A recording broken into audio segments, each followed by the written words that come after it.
కలియుగమున ఈ గిరిపైనే తపమునరించెను యాద ఋషి. ధరాతలమ్మున అతని పేరుతో అయినది ఈ గిరి యాదగిరి.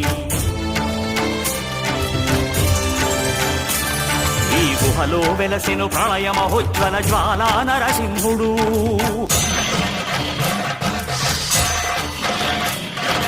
భక్తాభీష్టములన్నీ తీర్చే లక్ష్మీ నరసింహుడు. సుఖ శాంతులను చేకూర్చు శుభయోగ నరసింహుడు.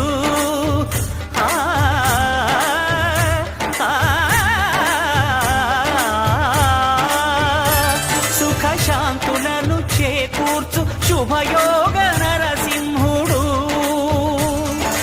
నమో నమః నమో నమః.